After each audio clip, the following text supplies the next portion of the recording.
Oi, pessoal. Não faz nem muito sentido eu me apresentar, porque acho que quase todos vocês me conhecem, né? Mas para quem não me conhece, eu sou Elias, aqui de Goiânia, participo da Fraternidade Espírita, lá na Vila Mutirão. Sou casado com a dona Iracilda Messias, uma mulher maravilhosa que Deus me deu como companhia. Aliás, Deus me deu não, acho que Deus falou para ela assim: Iracilda, cuida dessa criatura aí, vê o que você faz para ajudar ele. E estamos aqui juntos nessa empreitada, temos 4 filhos, e todos adultos hoje, todos já cuidando das suas próprias vidas. O Tassiano, já com 34 anos, foi aniversário dele anteontem, a Thaís com 32, a Larissa com 30, o Danilo com 28, uma escadinha perfeita. E eu agradeço o convite de vocês, aí dos Semeadores do Bem, muito obrigado pela honra de estar com vocês.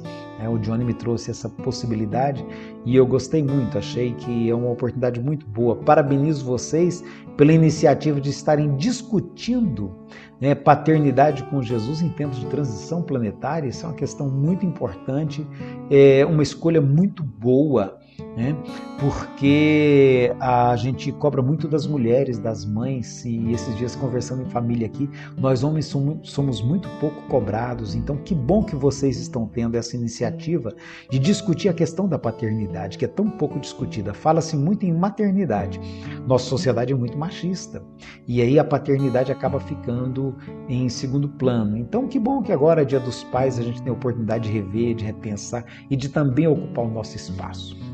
Então, o Johnny me pediu isso, que vocês têm as perguntas e eu vou trazer para vocês a visão que eu consigo construir em torno delas. E eu quero dizer de antemão que eu não tenho aqui nenhuma pretensão de achar que a visão que eu tenho possa ser melhor do que qualquer das visões de vocês. Pelo contrário, eu acho que a visão de vocês é que merece muito mais atenção nesse momento. Eu trago a minha contribuição.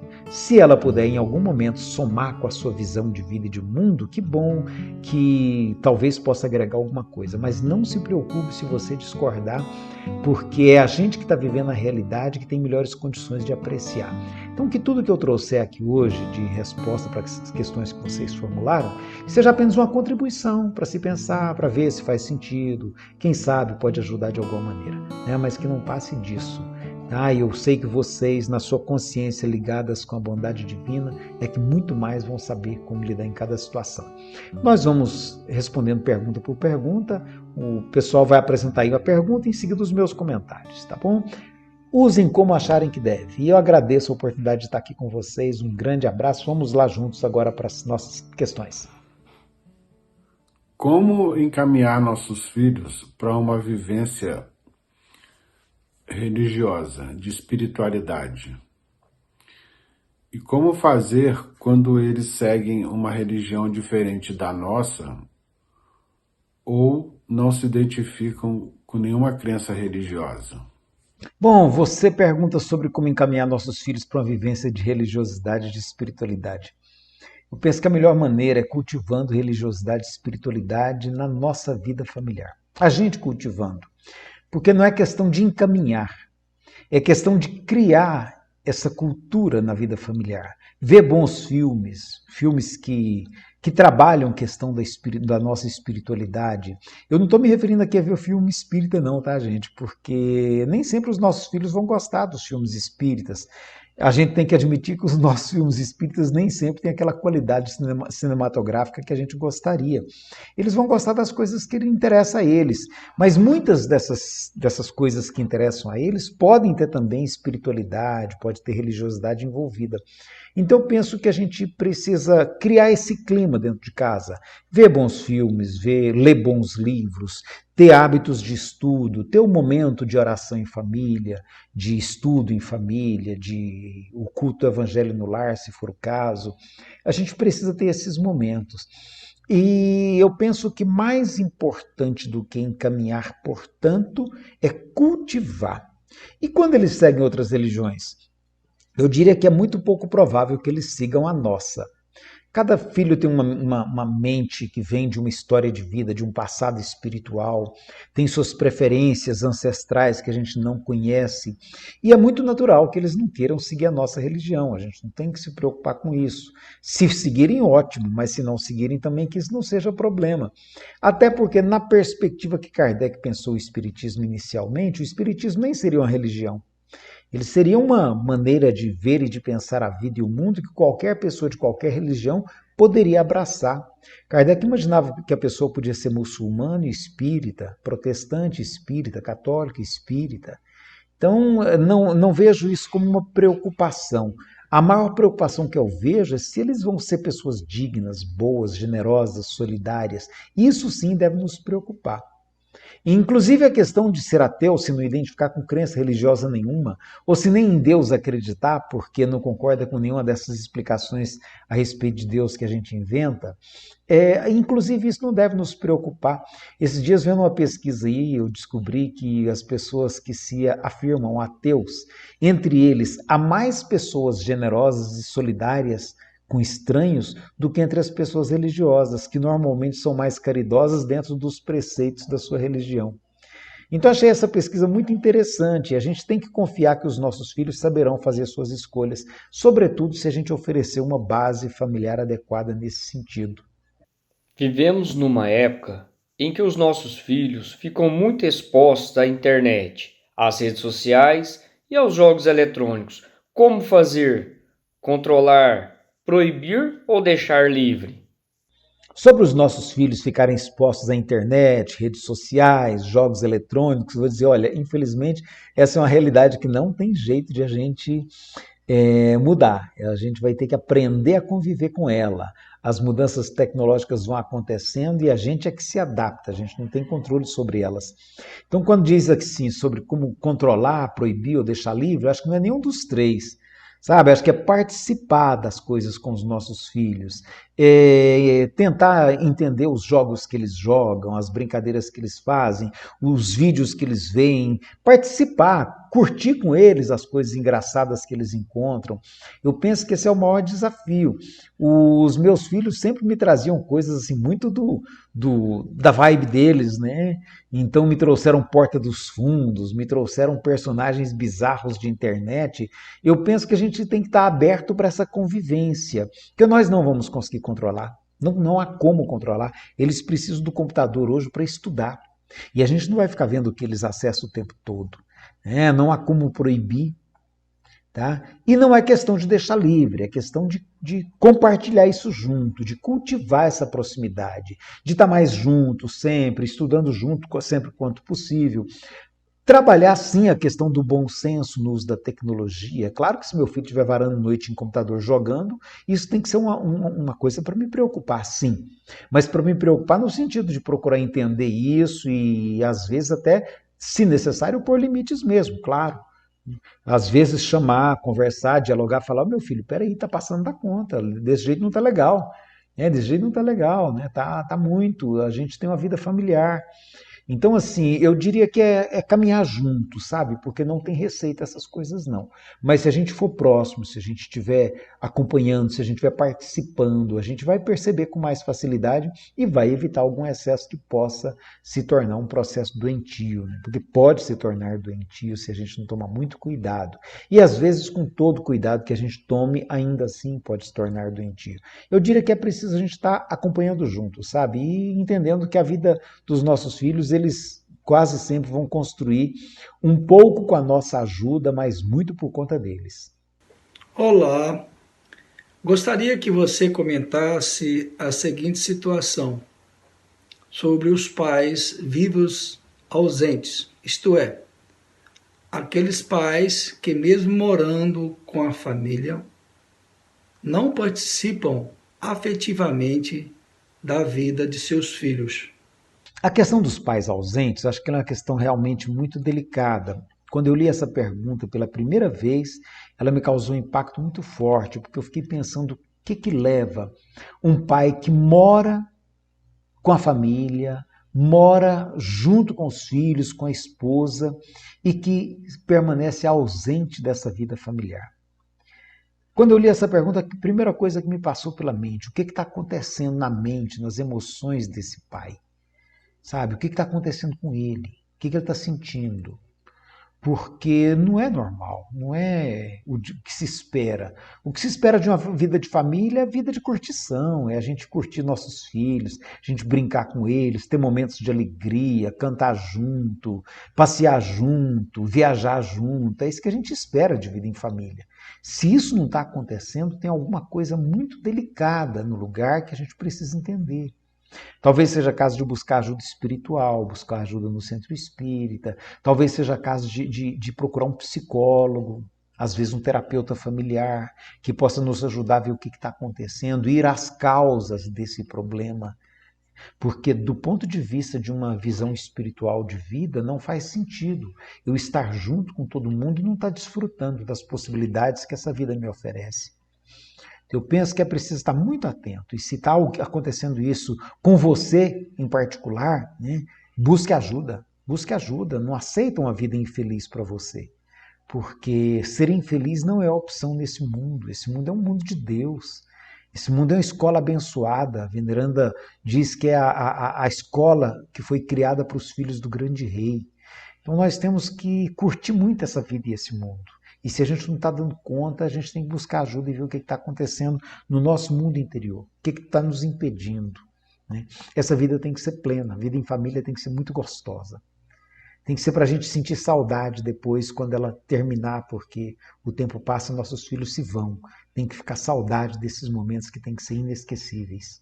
Nos dias de hoje, vemos muitas gestações precoces, com adolescentes se tornando pais e mães, e com os avós tendo que assumir a educação dos netos, porque os filhos ainda são muito jovens. O que fazer para prevenir estas situações? E o que fazer quando já tiver acontecido? Gestações precoces, adolescentes se tornando pais e mães. Esse é um problema sério, gente. O problema da gravidez na adolescência hoje é um problema sério. E às vezes não há como evitar. Por mais que a gente faça a nossa parte, às vezes não há como evitar. E a gente tem que entender que faz parte do processo da vida. Mas a gente tem sim, algumas coisas que a gente pode fazer para prevenir, sobretudo apoiar a educação sexual que a escola oferece. Que normalmente a escola, por ser mais independente dos nossos filhos do que nós, a gente que é pai e mãe vive achando que nunca está na hora. Eu mesmo perdi o timing, né, em relação a esse ponto. Eu via de repente quando a escola trazia um pedido dos filhos que era para a gente providenciar uma camisinha. Eu falava, meu Deus, né? E aí que eu via que eu já estava atrasado. Então a gente tem que confiar muito no trabalho da escola nesse sentido. Eu sei que para a nossa geração era considerado que a escola não era preparada para dar educação sexual. A gente ouviu isso muito. E olha, eu vou dizer, a gente conte com a escola, porque nós somos muito menos preparados do que os professores que são profissionais, que estudam biologia e que vão conversar sobre isso com os nossos filhos do ponto de vista da biologia, do processo reprodutivo, e não do aspecto da educação propriamente, que envolve amor, envolve afetividade, envolve esses valores que somos nós em família que temos que construir. Então a gente tem que respeitar o trabalho que é da escola e valorizar o trabalho que é nosso. E tanto quanto possível, trabalhar com naturalidade esses assuntos, lembrar como foi natural para a gente, entender que os nossos filhos vão repetir mais ou menos as experiências de uma outra maneira, da maneira deles, mas com a mesma liberdade que a gente viveu. E dentro dessas possibilidades, tentar estabelecer diálogo sempre que possível, sim, para a gente estar caminhando juntos, né? Agora, com relação a quando o nosso filho, a nossa filha tem um bebê e a gente não sabe como lidar com isso, eu vi aqui na pergunta um aspecto que me deixou pensativo e preocupado, tendo que assumir a educação dos netos porque os filhos ainda são muito jovens. E quem disse que pai e mãe têm que assumir os netos porque os filhos são jovens? Gente, a natureza é sábia. O dia que a natureza entende que um garoto e uma garota estão em condições de engravidar, é porque ela entende que eles também têm condições de assumir. E a natureza é Deus presente junto de nós. Então nós temos que entender que se Deus confiou esses filhos a esses meninos e eles imprevidentemente trouxeram esse bebê à vida, é porque eles já estão em condições de cuidar, sim. Talvez precisem do nosso apoio, talvez precisem da nossa ajuda, porque talvez estejam ainda um pouco despreparados. Mas a gente tem que ter em mente que esse negócio de ter filho mais tarde é uma invenção social nossa de 300 anos para cá. Durante 300 mil anos, a gente teve filho muito jovem, muito novo. Aí de 300 anos para cá a gente achou melhor mudar isso, inventou de fazer faculdade, de arranjar profissão e etc. E agora a gente acha que só assim que é possível. Então diria assim, olha, se um filho meu, um filho seu tiver uma gravidez, tiver um filho, é porque está na hora de aprender sim, vai aprender com a responsabilidade, vai assumir a responsabilidade, vão apanhar muito, a gente vai ajudar no que for possível, mas a responsabilidade é deles. Se a gente tira isso da mão deles, a gente tira da mão deles a possibilidade de crescer, de amadurecer. Então é muito importante que a gente entenda esse lado. A vida é sobretudo deles. A gente é pai e é mãe, mas não é dono. A gente é pai e é mãe, mas não vai viver por eles a vida que é deles. É preciso que a gente confie e trabalhe essa questão da autonomia, porque eles vão precisar de autonomia para viver bem esse processo. É muito importante. Como devemos lidar com a orientação sexual, a identidade de gênero, enfim, com toda a diversidade em nossa família? Como orientar os nossos filhos sobre essas questões? A questão de gênero é uma questão delicada mesmo, porque ela pega muito no nosso preconceito. Eu falo por mim. Eu tive um trabalho muito grande para superar o preconceito de gênero. Eu cometi muitos erros nesse sentido também. E devo muito a pessoas que eram pessoas ou homossexuais ou transexuais e que foram me ajudando a ver, sabe? Para eu poder romper o preconceito que existia em mim. Então eu diria que o maior desafio é esse, é de a gente tirar o preconceito na gente, sabe? Porque a princípio não tem nada. O que é que tem? Qual o problema de alguém ser homossexual? Qual o problema de alguém, de um filho meu se mostrar gay? Qual o problema de uma filha minha se mostrar lésbica? Deixa de ser filho meu ou filha minha por causa disso? Isso está enraizado nas experiências do passado, nas necessidades espirituais que ele traz para o agora, e não sou eu que vou interferir nisso. Nem ele tem muito como gerir isso, porque essa escolha já foi feita antes. Então, se um filho ou uma filha minha manifesta tendências homoafetivas, eu tenho que ter muito cuidado, inclusive, em não dificultar o processo de assumir essa condição, para não tornar isso mais difícil para ele ou para ela. Porque o que mais causa sofrimento nos filhos que são LGBT não é a condição deles, é a rejeição dos pais, é a rejeição familiar, é o preconceito da sociedade. Tem gente que acha que eles têm conflito porque eles estão conflituosos consigo mesmos, não é. A menos que seja o caso da transexualidade, que às vezes é ainda mais difícil. A menina com 10 anos vê crescendo os seios e ela se olha e fala, mas o que é isso aqui? Eu tenho seio? Né? E de repente ela se assusta, ela descobre que na verdade a personalidade dela é masculina. Nós vivemos um caso desse na Fraternidade Espírita. A festa de 15 anos foi o dia do trauma. A festa foi um desastre. Né? E a partir daquele dia ela não conseguiu mais aceitar vestir roupa de mulher. A partir daquele dia ela não queria mais aqueles seios. A partir daquele dia ela queria mudar tudo. Então nós vimos a transformação dela para ser um rapaz que convive conosco hoje, é pai de família. Então o maior desafio nosso é tirar o nosso preconceito, porque se a gente tirar o nosso preconceito, nós vamos saber respeitar nossos filhos. Não é nem questão de orientar, porque a gente não tem muito como orientar. A orientação que a gente pode dar é de respeitar. Meu filho respeita. O fato de ele ser homossexual não muda nada, meu filho. Né? Meu filho, não faça piadas com esse assunto. Respeite as pessoas que são homoafetivas. Né? Ah, sim, transexual, respeita. Então, o que nós podemos orientar nossos filhos é no sentido de respeitar, de jamais fazer piadinha com esses assuntos que são muito sérios. Total acatamento se uma pessoa que é transexual chega e vem falar comigo, eu ainda estranho, porque eu ainda tenho muito preconceito. Mas eu preciso compreender que é natural, receber com naturalidade, tratar como eu trataria qualquer outra pessoa. Se o meu filho cresce vendo isso em mim, vai ser mais fácil ele agir assim com os outros, e caso ele se perceba gay, ou ela se perceba lésbica, ou ele se perceba transexual, ela se perceba transexual, vai ser mais fácil para eles perceberem que não precisa ter medo de mim. Né? Não precisa ter medo de mim. Veja a história do Adeilson Salles. Depois pede o Johnny para pegar comigo o link da experiência dele.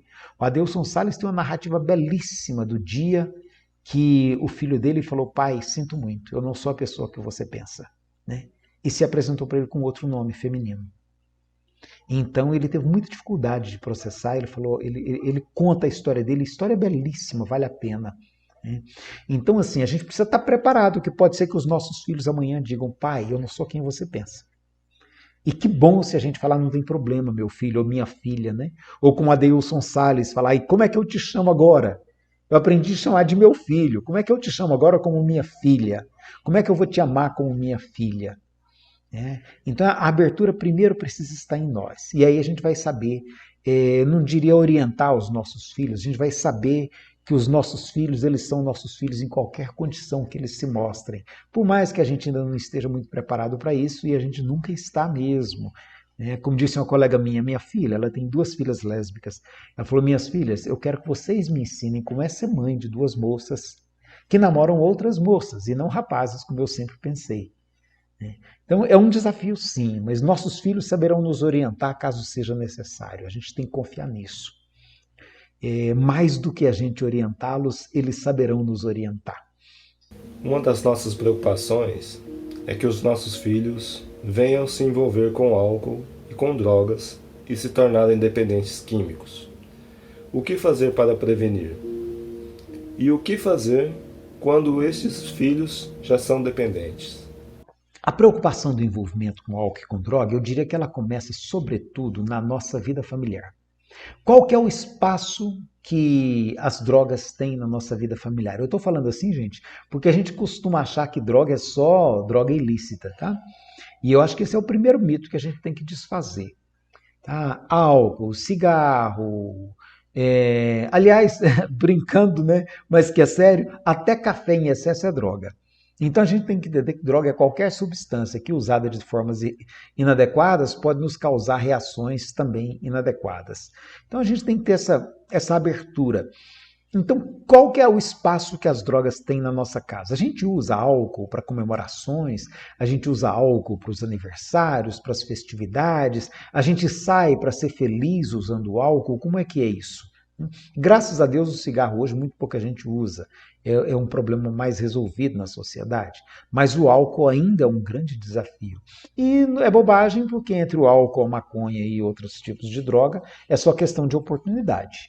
Então, se a gente cultiva na nossa casa, não estranhamos se amanhã nosso filho estiver cultivando fora de casa outras drogas que não a que a gente cultiva.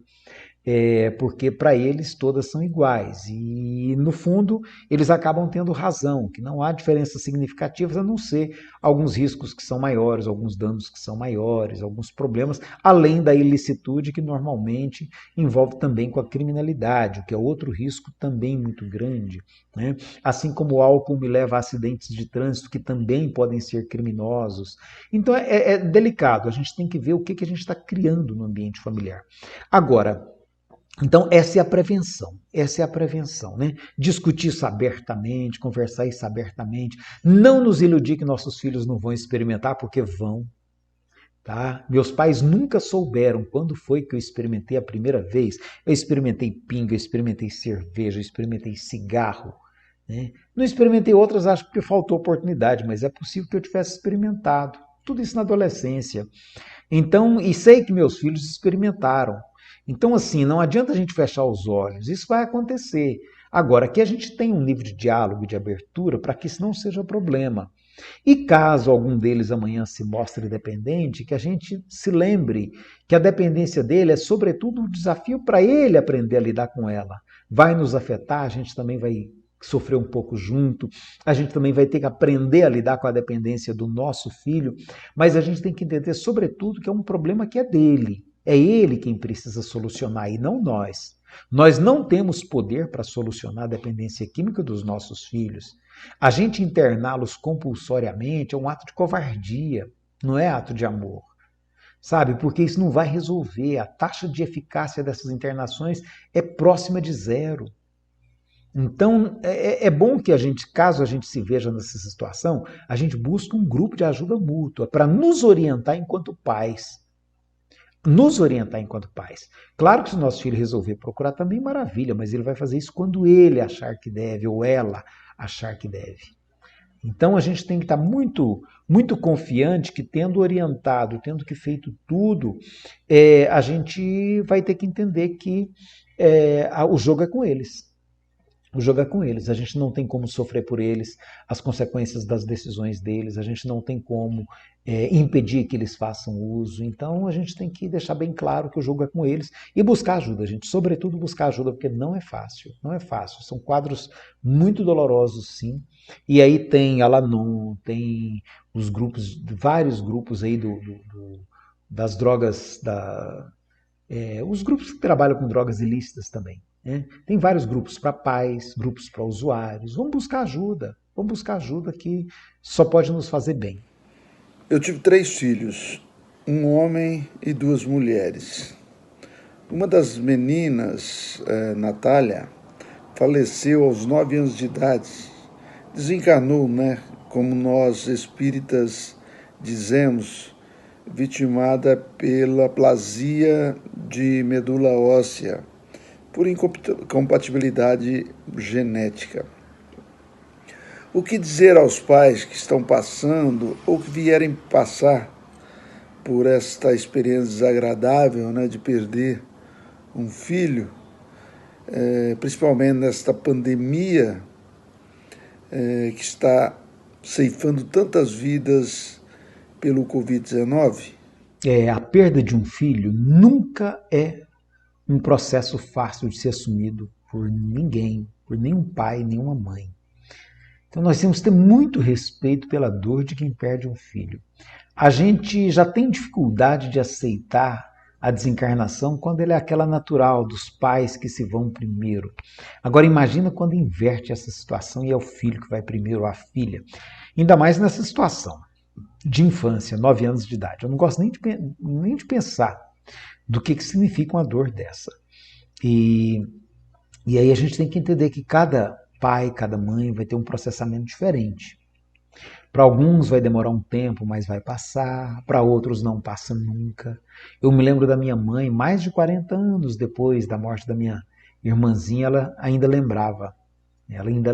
Minha mãe perdeu 3 filhos. Então eu pude acompanhar essa dor da minha mãe e perceber o quanto isso é forte. A gente tem que ter um respeito muito grande por essa dor, muito grande, que a gente não tem como nem sentir, a gente não tem nem como saber como é que ela é.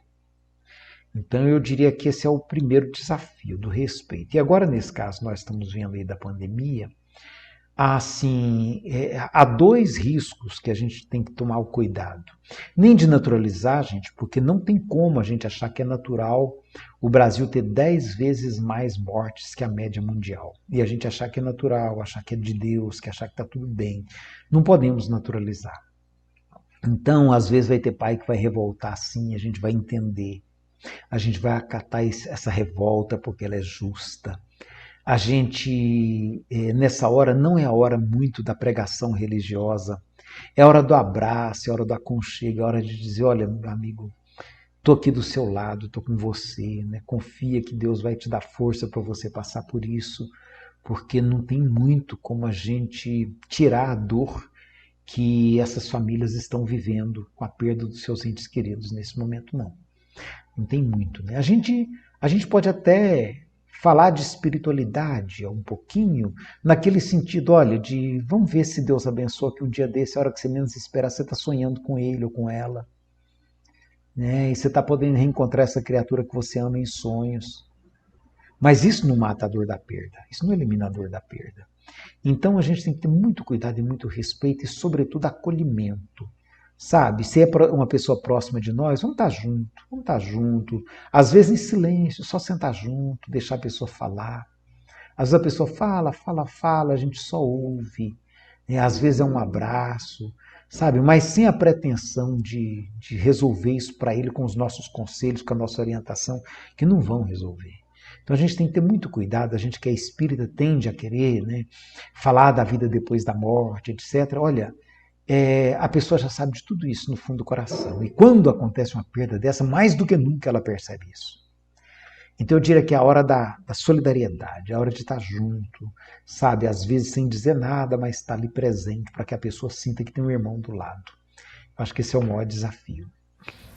Como deve ser a paternidade com Jesus em tempos de transição do planeta Terra e em tempos de pandemia do coronavírus? Paternidade com Jesus em tempos de pandemia. Eu penso que, e eu quero começar nessa questão da pandemia, o nosso maior desafio é ensinar nossos filhos a valorizar e a respeitar as conquistas da civilização. O que eu chamo de conquistas da civilização?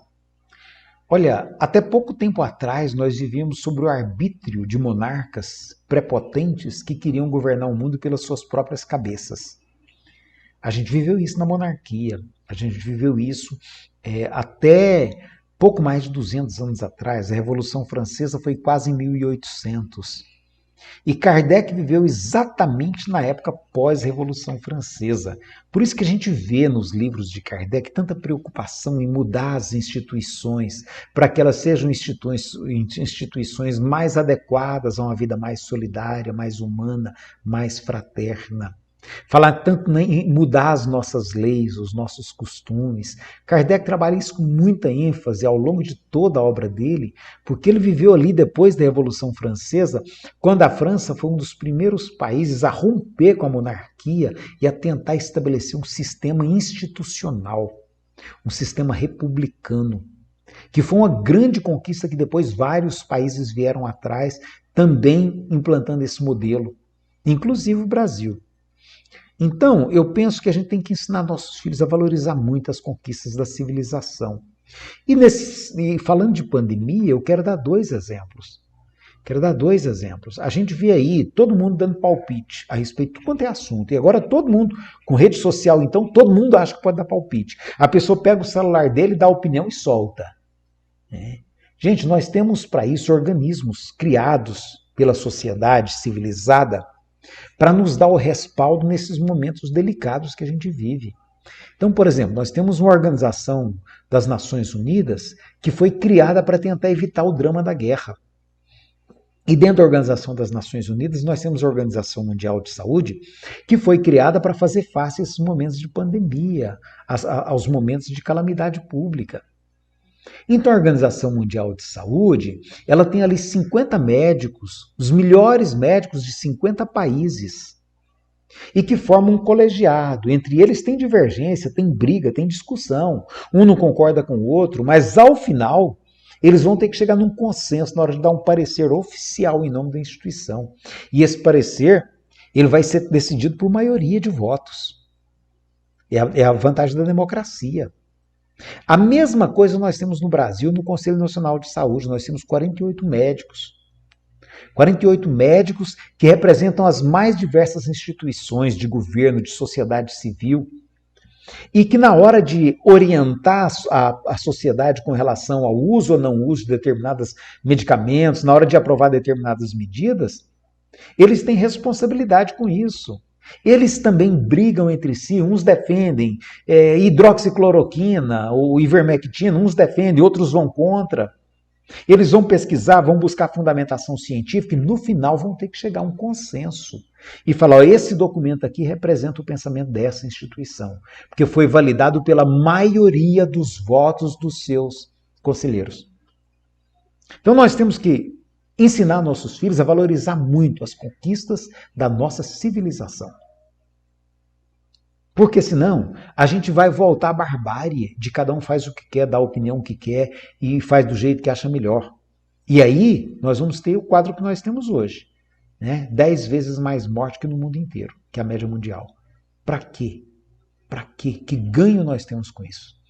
Então, eu diria que educar nossos filhos para a paternidade com Jesus, sobretudo, valorizar essas conquistas da sociedade civilizada e tentar ao máximo procurar sintonia entre essas conquistas e o pensamento de Jesus. O pensamento de Jesus não é uma frase decorativa para a gente repetir em centro espírita. Tá? A gente fala muito em transição planetária e eu quero dizer assim, olha, até isso nós temos que tomar cuidado, gente. Não há nenhuma evidência de que a gente está se transformando no mundo de regeneração a um toque de mágica. Como muita gente no meio espírita pensa.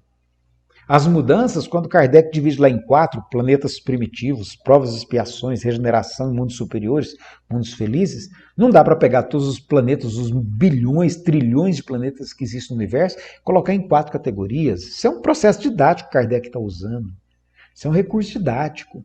A gente não tem como acreditar que nós vamos daqui a pouco ser um mundo de regeneração. O mundo de regeneração somos nós que vamos construir.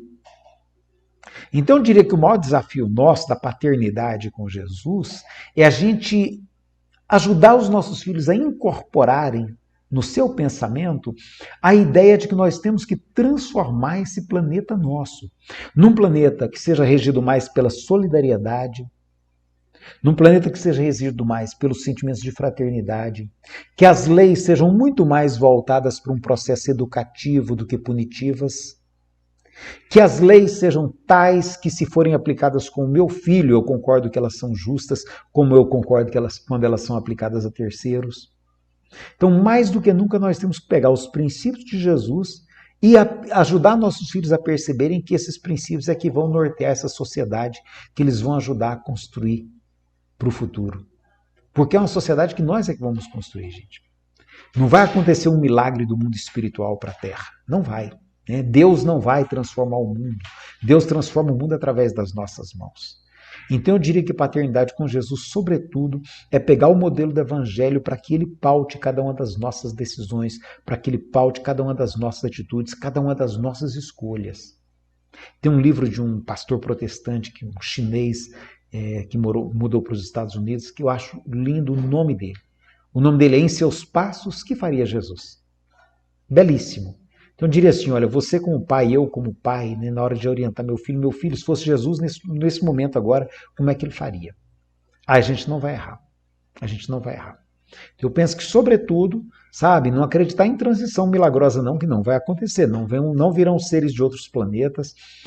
Kardec imaginava que o século XX seria o século da consolidação do mundo de regeneração. Nós temos que ser realistas, não aconteceu. Lá na Gênesis ele falou, olha, gente, não aconteceu e a gente tem que entender que é isso. Por isso que o Espiritismo caminha com a ciência. Aquilo que vai mostrando que não deu certo, o Espiritismo vai mudando e vai abraçando as novas ideias que a ciência traz. Isso é ser progressivo. O Espiritismo é uma doutrina, Kardec chamava de uma doutrina progressista, porque ela caminha com o progresso. Então nós temos que ter muito cuidado de ajudar nossos filhos a perceberem isso. E perceberem, sobretudo, que esse progresso vamos ser nós, seres humanos, que vamos construir com a ajuda de Deus, com a ajuda da espiritualidade, mas através das nossas mãos e das nossas decisões. Eu agradeço a vocês de coração o convite, muito obrigado por terem me dado essa oportunidade de estar novamente com vocês. Se eu disse alguma coisa que causou qualquer incômodo, por favor, me perdoem, porque faz parte das minhas limitações, que ainda são muitas. Mas cada coisa que eu disse hoje foi com o desejo sincero de estar compartilhando com vocês visões de mundo, visões de vida, onde a gente sabe que ninguém detém a verdade de nada. A verdade é cada um de vocês, é você lá com sua família, com seus filhos, com sua esposa. É vocês que vão construir essa verdade, porque não existe uma verdade pronta. A verdade, ela é aquela verdade que a gente consegue construir na realidade da nossa vida, na realidade da nossa experiência concreta. Deus abençoe a todos vocês, que tenham um excelente momento aí de encontro, e eu torço para que vocês possam ter o máximo de proveito. Um grande abraço.